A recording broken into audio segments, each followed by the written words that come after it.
네, 안녕하십니까. 오랜만에 여러분을 뵙게 되는 것 같습니다. 매월 한 차례씩 올리기로 한 동영상이 지금 나라가 좀 시끄럽다 보니까 제가 제 계획대로 진행을 하지 못했습니다. 이 점 양해해 주시기 바랍니다. 오늘의 주제는 우리가 살아간다는 것은 바로 실존을 이야기하죠. 이 실존의 3요소, 즉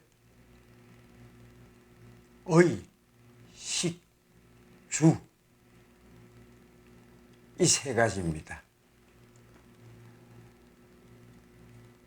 의라는 것은 옷을 의미하는 것이고, 식이라는 것은 먹는 것을 이야기하는 거죠. 주라는 것은 우리가 편히 쉴 곳, 집을 이야기를 합니다.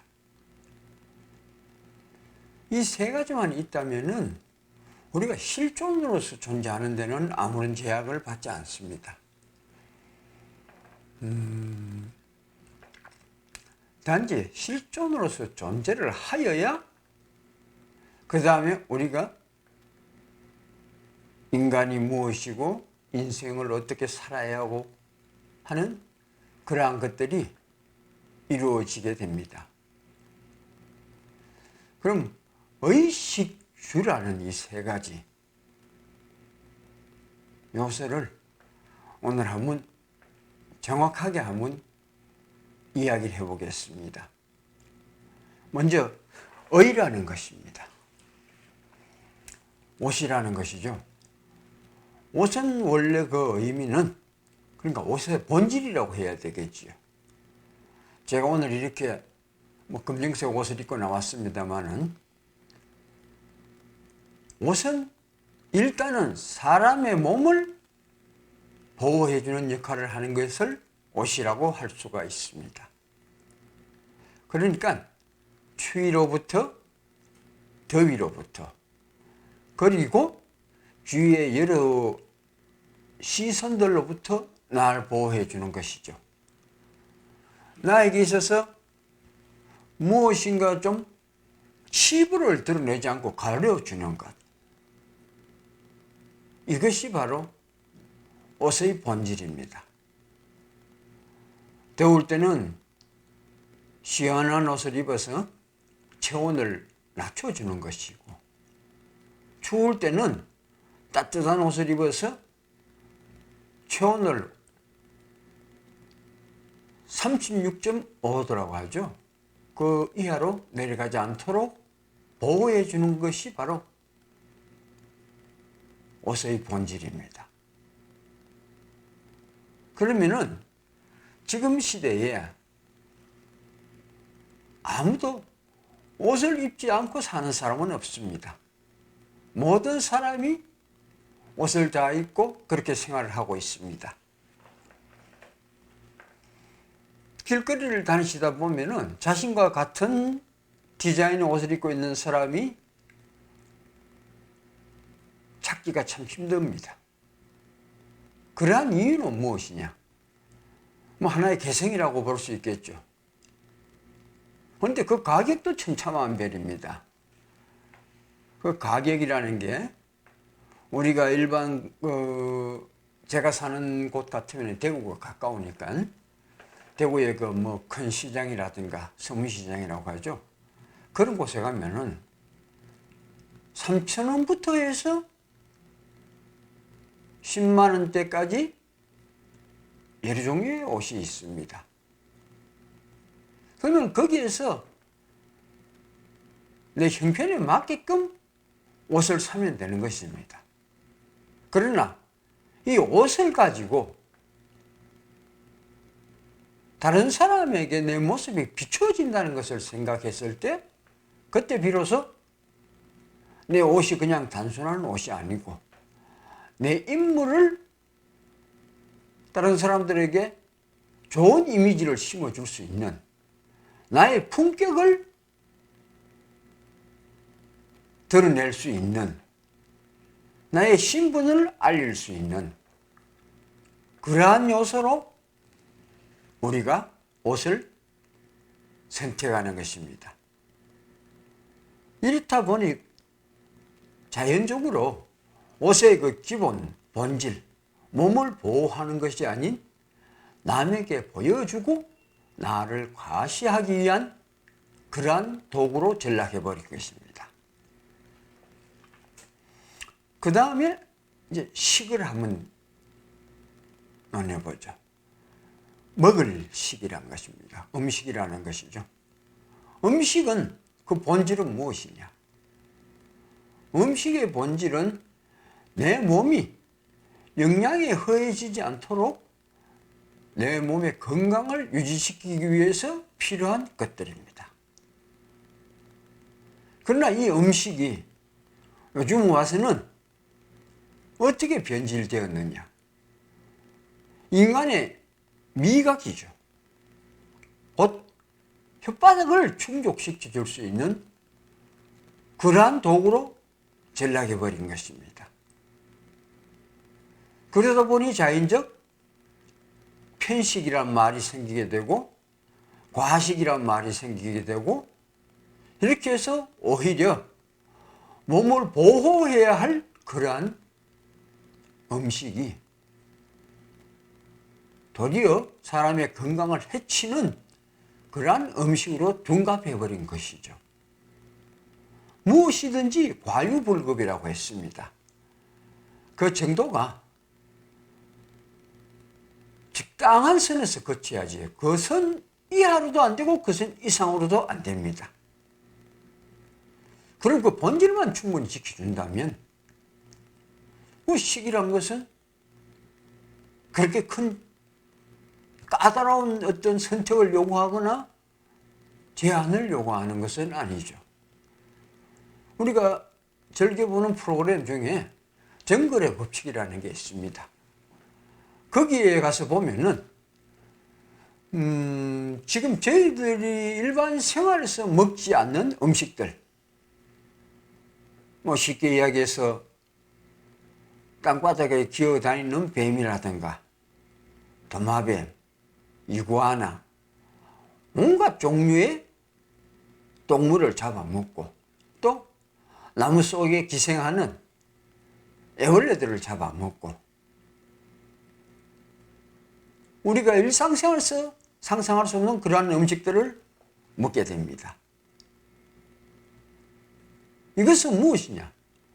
정글이라는 그 자연의 조건 하에서 자기 스스로가 자기 몸의 건강을, 즉 생활을 할 수 있는 에너지원을 확보하기 위해서 그러한 음식들을 먹게 되는 것입니다.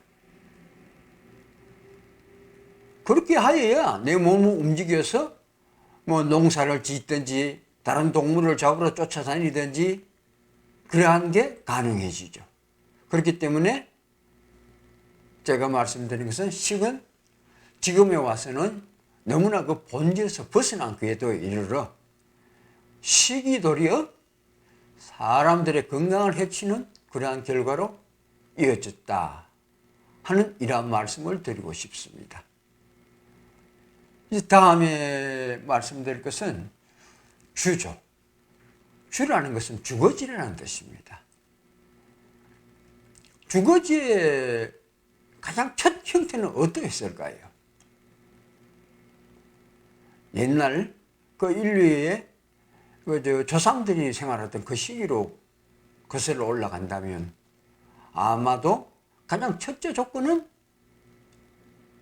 비바람으로부터 자신을 보호해 줄 수 있는 것. 그 다음에 다른 동물로부터 자신을 방어할 수 있는 곳. 그리고 잠을 자더라도 좀 마음 놓고 잘 수 있는 곳.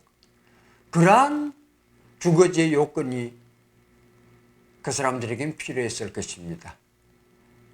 그러기 위해서 가장 좋은 천혜의 주거지가 바로 동굴이었죠. 동굴 생활을 하다가 습도라든가 여러 가지 문제점들이 있으니까 평지에서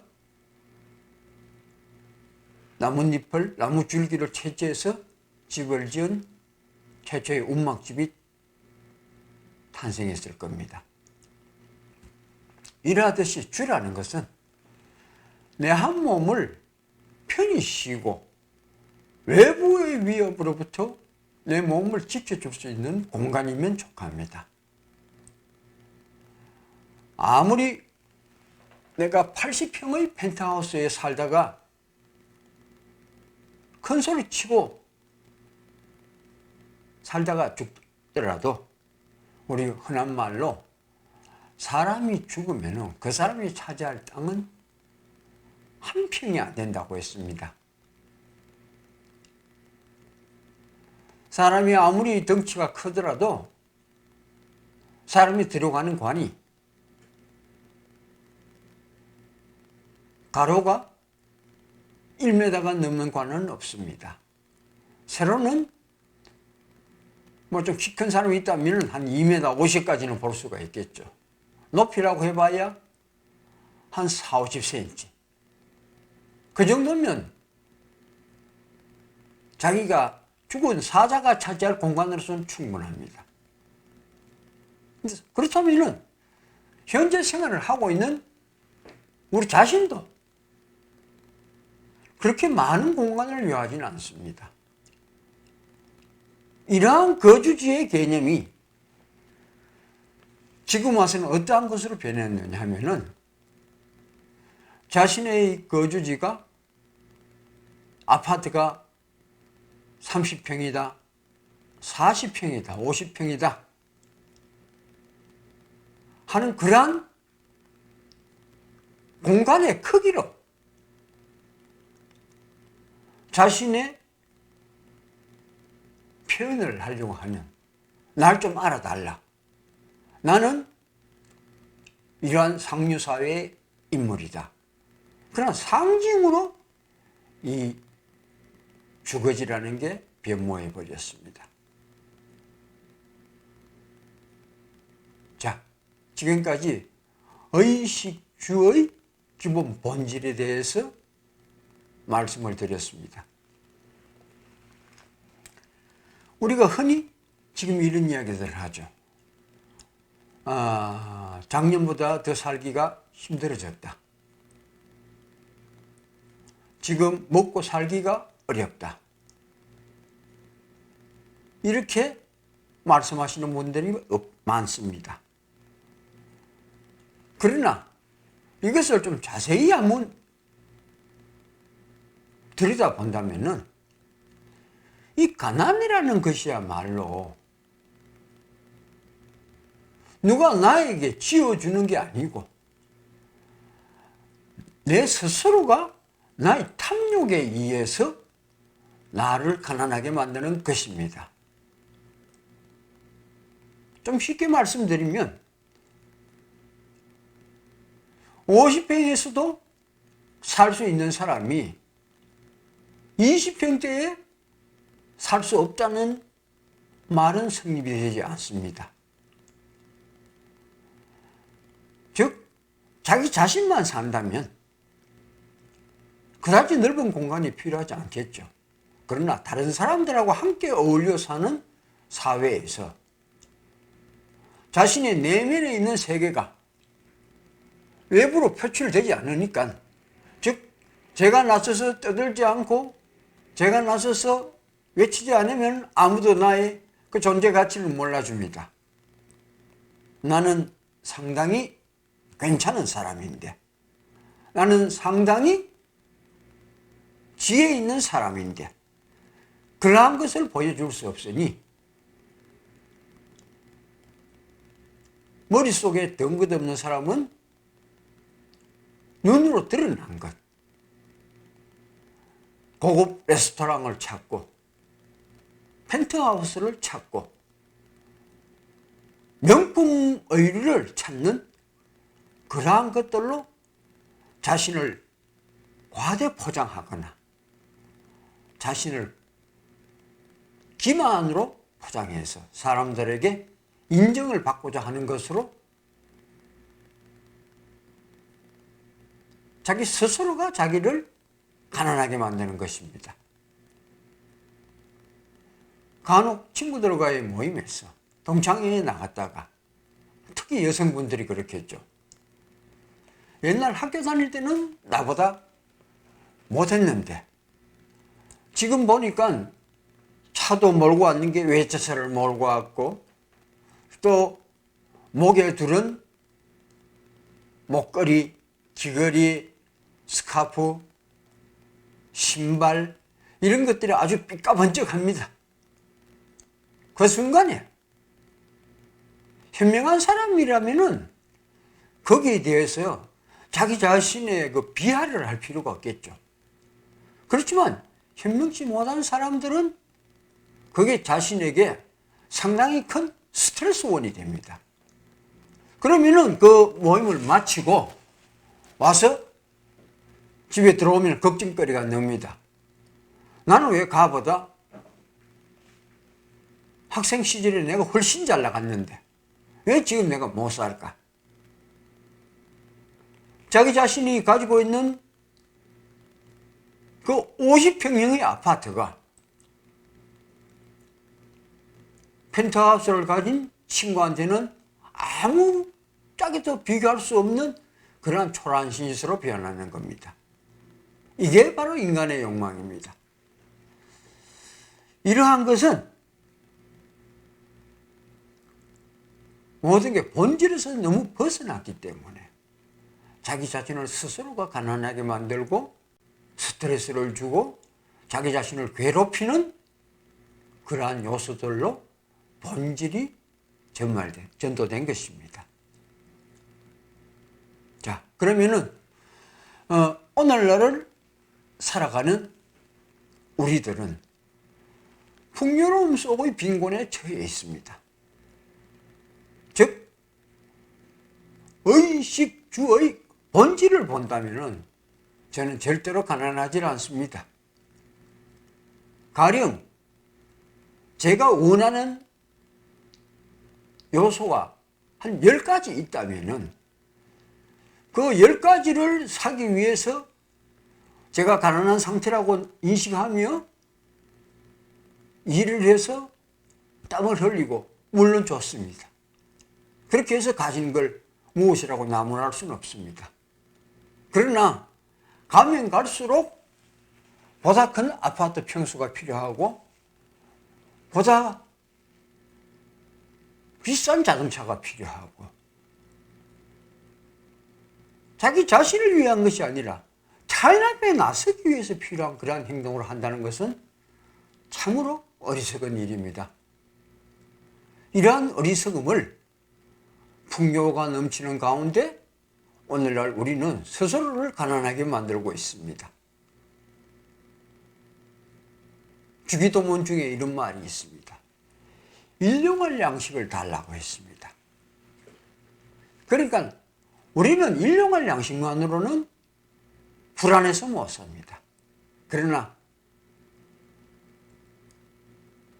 하나님이 말씀하신 것은 너희들 일용할 양식은 걱정하지 말아라. 내가 주겠다고 그렇게 말씀을 하셨습니다. 이러한 사실들을 우리가 되새겨보면은 지금 현재 내가 누리고 있는 실존으로서의 삶 요소, 여기에서 내가 본질을 채우지 못한 부분이 있느냐, 그것을 한번 스스로 되새겨보면 나는 결코 가난하지 않다는 것을 아시게 될 거고, 그리고 그 가난하지 않다는 것을 아시게 될 때 비로소 나에게 주어진 이 모든 것들이 하나님이 허락한 축복이다 하는 것을 느끼며 하루하루를 감사함으로 받아들이는 그러한 귀한 삶이 되실 것입니다. 이젠 내가 바라는 게 10가지면은 10가지에서 의식주의 본질에 해당되는 것을 추구를 하고 그 외의 것을 제외시킨다면은 10가지가 필요한 사람이 9가지, 8가지, 7가지 6가지 이렇게 점점 원하는 것이 줄어들 때 그때 바로 자신은 가난으로부터 해방되어 부유한 삶을 누리는 자신을 다시 재발견하게 될 것입니다. 오랜만에 여러분을 뵙습니다. 앞으로는 좀 자주 뵙도록 하겠습니다. 감사합니다.